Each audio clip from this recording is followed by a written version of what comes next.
Hello? Ali? Ali, are you asleep? Yeah, man, I'm asleep. What do you want, Issa? Get down here. Get down here right now. Me and the guys are waiting for you outside your door. What guys? What door are you talking about?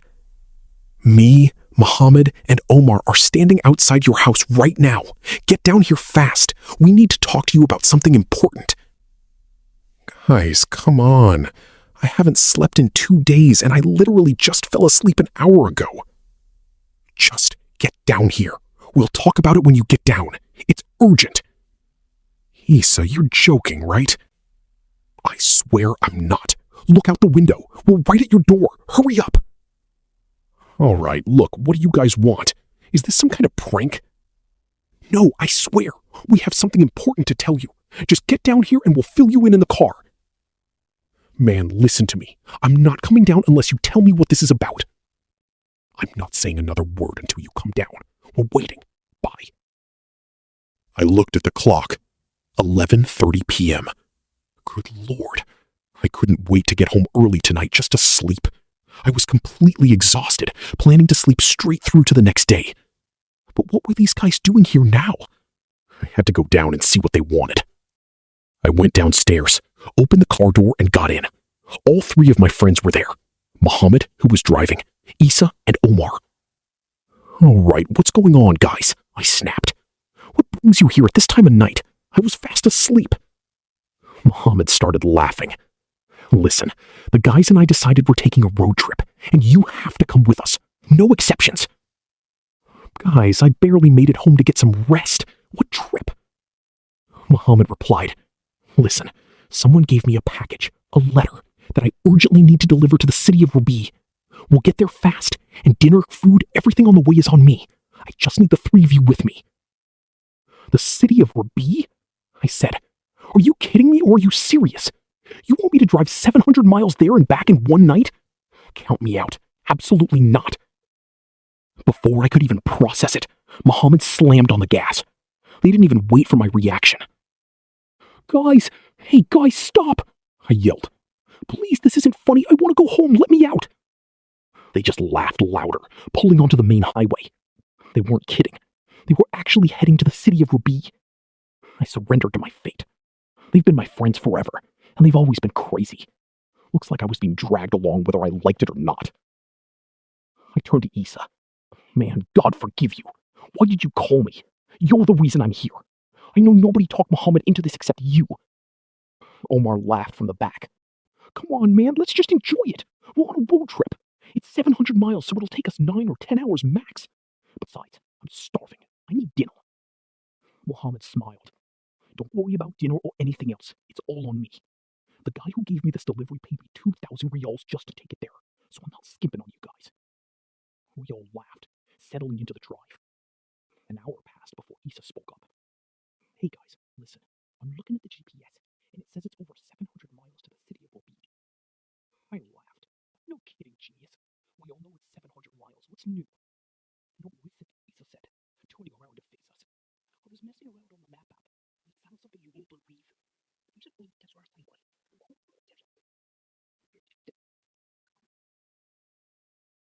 Phones. Are your batteries charged? Yeah, Omar replied. I've got 2 phones and a portable charger. Don't worry. Just tell Muhammad not to speed. I heard there were wild animals out here and we don't want any surprises. We kept driving for another hour.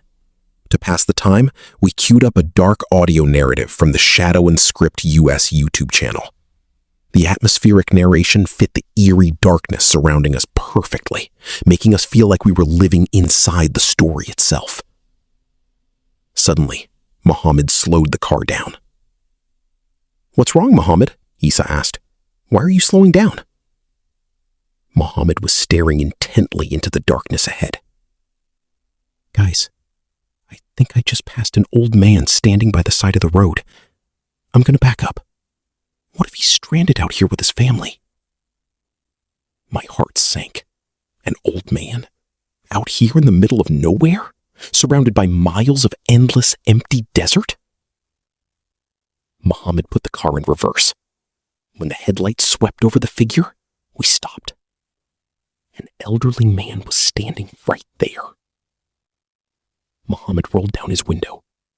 "Hey, sir! Everything okay? What are you doing out here?" The old man stared at us with hollow, unsettling eyes. "Nothing's wrong," he said slowly. "I'm just waiting for some people to pick me up." We exchanged uneasy glances. Waiting for someone out here, at this time of night, in pitch-black desert? It didn't make any sense. I looked down toward his feet, and a wave of pure terror washed over me. He didn't have legs. He was literally hovering above the ground. Standing right behind him in the shadows was a massive pitch-black dog staring directly at us. I wanted to scream, to tell Muhammad to step on the gas, but panic paralyzed my voice. "All right, sir," Issa said casually. "If you've got people coming, we'll leave you to it. Take care." Muhammad pulled away. As soon as the man was out of sight, I found my voice. "Guys, did you see his feet? Did you see him?" Issa burst out laughing. "Here goes the horror imagination again. What about his feet? Don't tell me he had donkey hooves like in those old folklore stories." "No," I yelled, my voice shaking. "He didn't have legs at all. I swear to God he was floating." They all started laughing at me, thinking I was just terrified and letting the atmospheric environment get to my head. I felt defeated, so I shut my eyes and stopped talking. Maybe they were right. Maybe the reflection on the window made me misjudge what I saw. I just wanted this night to end. To drown out the fear, I focused back on the eerie storytelling coming from the Shadow and Script US YouTube channel playing through the speakers. About half an hour later, the car came to a sudden halt. "Guys," Muhammad said, staring out the windshield, "do you see what I see?" The paved road had completely vanished. It just dead-ended into dirt and rocks. "That's weird," Muhammad muttered. "I don't remember the road just ending." "Just keep driving," Issa insisted. "It's probably just roadwork or a detour. Stay on the path." We drove on the rough, unpaved terrain for 10 long minutes. "Issa, your shortcut was a mistake," Muhammad said, his voice tightening. "This path is getting worse. I thought you said this road was fully paved." "Pull over for a second," I said, trying to stay calm. "Issa, check the GPS. Where are we?" Issa looked down at his phone and his face went pale. "Guys, I don't want to freak you out, but the map app isn't working anymore. The location pin is spinning in circles." A heavy, suffocating panic filled the car. We all looked at each other in silence. "We're turning back," Muhammad said decisively. "We're going back the exact way we came." He turned the car around, and we drove back along the dirt path. But an hour passed, then another. We didn't hit the paved road. We didn't hit anything. We were completely lost in the desert. "We lost, aren't we?" I whispered. "I swear to God we're stranded out here." "Calm down," almost snapped, though panicking isn't going to help.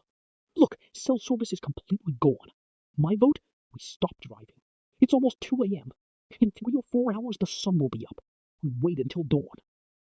A heated argument broke out. Issa and I wanted to keep moving, but Omar and Muhammad insisted on staying put until daylight. "Look," Muhammad said, trying to settle it. "I have a tent in the truck. My older brother uses it for camping.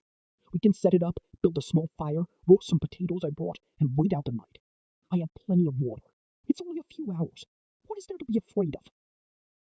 Reluctantly, Issa and I gave in. We got out, pitched the tent, and set up camp next to the car. We roasted some potatoes over a small fire and ate in silence.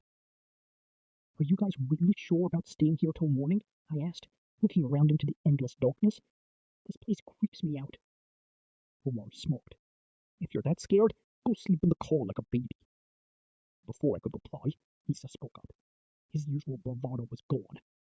"Actually, I hate reptiles and desert bugs. I'm not sleeping in a tent on the bare ground. I'm gonna sleep in the car." Before I could reply, Issa spoke up.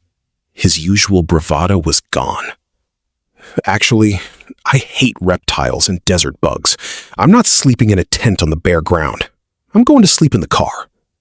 Issa walked over to the car, locked himself inside, and fell asleep almost instantly from exhaustion. The three of us sat outside, trying to joke around, but the oppressive, dark atmosphere kept us on edge. Once again, we turned on a stream from the Shadow and Script US YouTube channel on a phone, just to break the terrifying silence of the desert. A short while later, Mohammed stood up abruptly. "Guys, look at the fire." Omar and I turned around. The campfire, which had been burning brightly just moments ago, was completely extinguished. Cold ash lay where the flames had been. "Did one of you put that out?" Mohammed asked, his voice trembling. "We didn't move from this spot," I said. "Maybe Issa came out and put it out to mess with us," Omar suggested weakly. "We would have heard the car door open," I countered. "It's dead silent out here." "It was probably just the wind," Omar insisted, though there wasn't a breeze in the air. "Let's just light a smaller fire inside the opening of the tent where it's sheltered." We lit a small bundle of kindling at the tent entrance and sat around it, trying to talk to keep our minds off the suffocating atmosphere. Then, a raspy old voice spoke from right outside our tent. "Hey, kids, you inside the tent?" Blood ran cold in my veins. We froze, staring at each other in absolute terror. Mohammed swallowed hard, crept toward the tent flap and asked, "Who's there?" He pulled the flap back. Standing right outside, illuminated by the dim glow of our small fire, was the same old man from the side of the road. My heart felt like it stopped. He stepped into the light, wearing a long, sweeping cloak that dragged along the ground, completely concealing his lower half. He looked at us with deep, terrifying eyes. "I'm sorry to disturb you boys, but I didn't see anyone else around, so I came to your tent. I need to talk to you." "Come in, sir," Mohammed stammered, his courage barely holding together. "Come sit by the fire and warm up." The old man sat down slowly. Up close, his presence felt unnaturally cold. "Listen to me carefully," the old man said, his voice dropping low. "We don't want you staying in this place tonight." Mohammed frowned. "Who is we, sir? What are you talking about?" "The inhabitants of this place."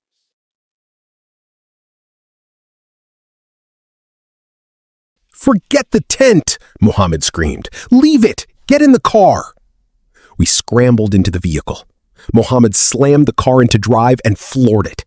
The black dog took off ahead of us, moving at a terrifying speed. As Mohammed pushed the speedometer higher and higher, dodging rocks and dips in the terrain, the creature stayed right in front of the headlights. At times, as I stared through the windshield in sheer panic, the creature seemed to shift shapes. One moment resembling a massive hound, the next a strange, low-slung beast darting across the earth like a phantom. Inside the car, Issa was still fast asleep in the passenger seat, completely oblivious to the nightmare unfolding around him. "Don't wake him," Mohammed whispered, his knuckles white on the steering wheel. "Just let him sleep. Keep your eyes on the dog." For 30 agonizing minutes, we chased the creature through the pitch-black abyss. Suddenly, in the far distance, faint yellow lights appeared. Street lights! Highway lights! "The highway!" I gasped. "Thank God it's the highway!" As we approached the paved road, the giant dog stopped right at the edge of the asphalt and turned around to face our car. Mohammed slammed on the brakes, stopping just a few feet from it. "What does it want?" Omar whispered from the back. "Is it going to attack?" Mohammed rolled down his window slightly. "Thank you," he called out, his voice trembling. "Thank you for guiding us. We're sorry for trespassing." The dog opened its jaws, and a human voice echoed clearly into the night air around him. "We forgive you tonight. Here is your road, and as my father told you, never return to this place." Before our eyes, the creature dissolved into dark mist, evaporating completely into the night air. "Get us out of here!" I yelled. "Mohammed, drive!" Mohammed hit the gas, pulling onto the main highway and speeding away toward our home city. We canceled the trip to the city of Rabi. Nobody cared about the delivery anymore. We just wanted to be safe. Strange thing was, when we were at the tent The gas tank was almost empty. Yet we had driven over 60 miles through the desert chasing that creature, and the gas gauge hadn't moved an inch. But the moment our tires hit the main highway, the fuel light instantly turned on, warning us we were running on fumes. We pulled into the first well-lit gas station on the highway. We sat in the car, trying to process the madness. If we tell anyone what happened tonight, I said quietly, nobody will ever believe us. Omar stared out the window. I feel like I just woke up from a nightmare. Right then, Issa stirred in the passenger seat, rubbing his eyes and yawning. Hey, oh, morning guys. What are we doing at a gas station? Are we in the city of Rabi already? I looked at him, completely exhausted. The city of Rabi? Stay asleep, coward. If you knew what we just went through while you were snoring, you'd lose your mind. Mohammed spent the next 10 minutes telling Issa everything that happened. The old man, the tent, the shifting black dog, and the warning from below the earth.